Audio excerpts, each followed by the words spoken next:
Please বাবা, আর কথা বলো না, আর কথা বলো না। তোমাদের আর কোনো কথা শোনার মতো ইচ্ছে, ইন্টারেস্ট, আগ্রহ কিচ্ছু নেই আমার, কিচ্ছু নেই।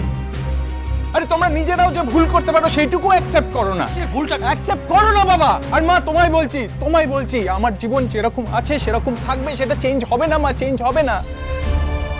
কিন্তু যে ভুলগুলো হয়েছে সেগুলো শুধরে নেওয়া বা নিজের পরিচয়টাকে ঝালিয়ে নিতে কোনো দোষ নেই মা, কোনো দোষ নেই মেম সাহেব, কোনো দোষ নেই।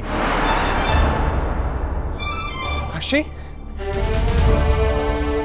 তোমায় বলি, তোমার গড়া সংসার কেউ ভাঙতে আসবে না, কেউ না, নো ওয়ান। কিন্তু একটা মিথ্যের উপর নিজের সংসারটাকে করো না please. It's my request to you, please please আশি, প্লিজ।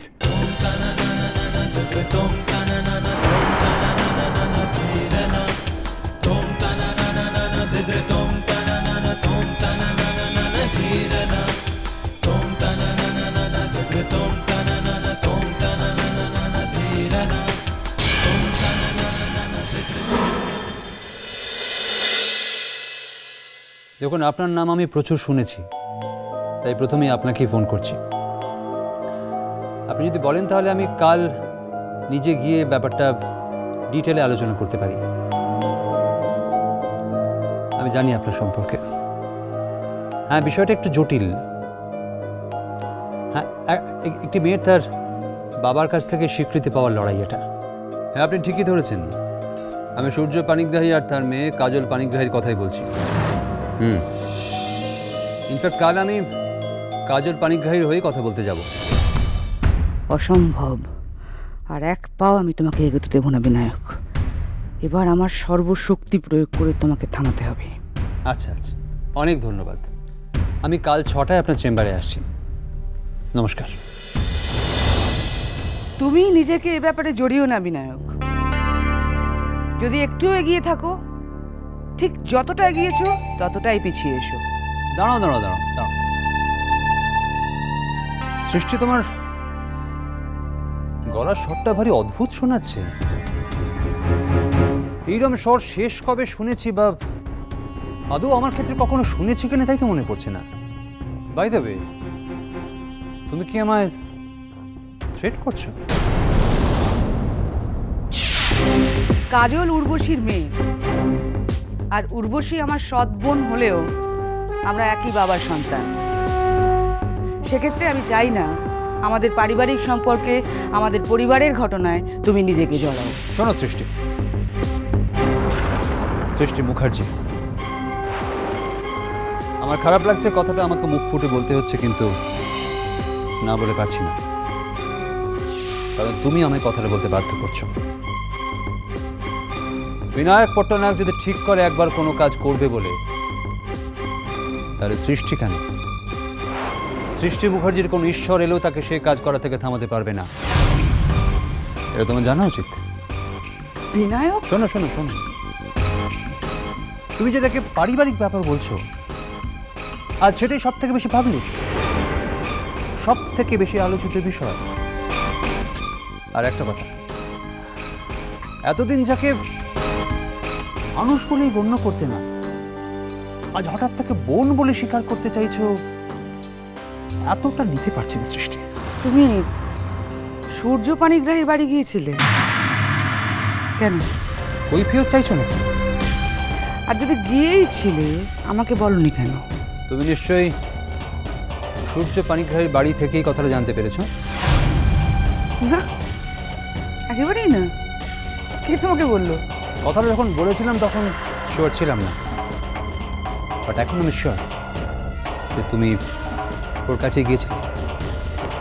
না, আমি যাইনি। মিথ্যে কথা। You are lying, you are simply lying. কথায় কথায় মিথ্যে বলা তোমার স্বভাবে দাঁড়িয়েছে। জীবনের প্রথম থেকে মিথ্যে বলেছো, আজও বলছো। কিসের তো ভয় তোমার? হ্যাঁ, কি হারানোর ভয়? কার জন্য নিজের জীবনের সত্যগুলো কিভাবে ঢেকে রাখতে চাও সৃষ্টি মুখার্জি?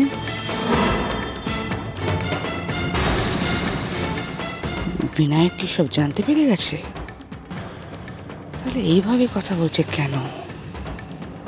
কি করবো এখন? শোনো সৃষ্টি, তোমার ব্যক্তিগত জীবনে তোমাকে আলো থেকে সরিয়ে অন্ধকারে টেনে আনার কোনো ইচ্ছে আমার নেই, কিন্তু কাজলের লড়াইটা আমি লড়বো। তুমি ওর পেছনে ছুটো না বিনয়, হেরে যাবে। একটা মিথ্যেকে সম্মান দিতে যেও না। যে মিথ্যেটা সকলে জানে, যে সত্যিটাকে মিথ্যে করার জন্য তুমি উঠে পড়ে লেগেছো, তাকে আমি ভেঙে দেবো সৃষ্টি। তুমি জানো তুমি এখন আমাকে মিথ্যে বলছো, তুমি জানো? কাজল সূর্য পানিগ্রাহীর মেয়ে নয়, এর থেকে বড় সত্যি আর কিছু হতে পারে না বিনায়ক। তাহলে কি তোমার মেয়েকে তুমি সেদিন মিথ্যে কথা বলেছিলে সৃষ্টি? কি? কাজল সূর্যর অবৈধ সন্তান। সূর্য যখন নেশায় চুর হয়ে থাকতো, উর্বশী ওর সেবা করার নামে নিজের কাছে কিছুদিন রাখে, তারপরেই ও কনসিভ করে। বাপি তুমি কি হলো, চুপ করে গেলে যে? কি প্রমাণ আছে? আমি আমার মেয়েকে এই কথা বলছিলাম না, প্রমাণ নেই তো। প্রমাণ নেই, প্রমাণ করার দায়িত্ব আমার। না। হ্যাঁ আমার আমার আমার আমার কাজল তার বাবাকে ফিরে পেলে তোমার কি ক্ষতি সৃষ্টি? বিনায়ক, এটা যদি হয়েও থাকে, এটা সূর্যর জীবনের সব থেকে বড় ভুল, আর আমি চাই না সূর্য এই ভুলটাকে অ্যাডমিট করুক। তুমি চাও না মানে?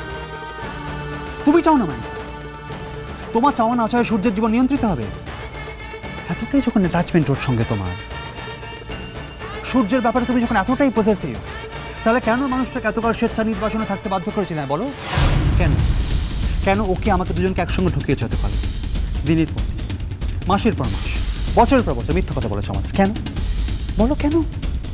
কি ভেবেছিলে বিনয় এতটাই কাপুরুষ যে তোমার জীবনের সত্যটা অ্যাকসেপ্ট করতে পারবে না? কতটা মূল্যবান ভাবো নিজেকে, কতটা। একটা কথা শুনে রাখো, আমার চোখে তুমি কোনোদিনই এতটা মূল্যবান ছিলে না সৃষ্টি মুখার্জি, অন্তত মানুষ হিসেবে তো নয়। Vinayak, don't misunderstand me. আমাকে ভুল বুঝো না প্লিজ। তুমি একটা ব্যাপারের সঙ্গে আর একটা ব্যাপার, একটা অন্য ঘটনা গুলিয়ে ফেলছো। না সৃষ্টি, আমি এতদিন তোমাকে ভুল বুঝেছিলাম না, আজ আমি তোমাকে একদম ঠিক বুঝছি। সম্ভবত এতদিনে, এত বছর আমি তোমাকে সঠিক বুঝতে পেরেছি। আমার আর কোনো সংশয় নেই। বিনায়ক, দাঁড়ো। পথ ছাড়ো প্লিজ, আমাকে বোকা ভেবো না। আর দয়া করে আমার কাছে এভাবে এসে আমার কাছে নিজেকে আর ছোট করো না প্লিজ। কাজলের পাশে আমি দাঁড়াচ্ছি, আর আমার মনে হচ্ছে সূর্যের পাশে এবার তুমি দাঁড়াতে চলেছ। তাহলে দেখা যাচ্ছে মূল লড়াইটা সূর্য পানিগ্রাহী ভার্সেস কাজল পানিগ্রাহী হলেও প্যারালালি আর একটা লড়াই শুরু হয়ে যাচ্ছে। সেটা হলো বিনায়ক পট্টনায়ক ভার্সেস সৃষ্টি মুখার্জি।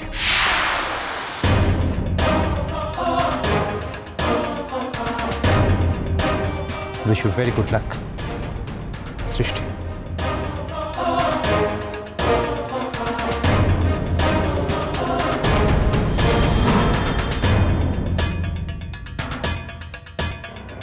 তাহলে আজ এই জায়গায় এসে দাঁড়াতে হলো আমাকে। দাঁড়াতেই যখন হলো, যুদ্ধ যখন শুরুই হলো, তখন এই যুদ্ধে আমি হারবো না বিনয়। যুদ্ধ হারতে সৃষ্টি মুখার্জি শেখেনি, চ্যালেঞ্জটা রইলই।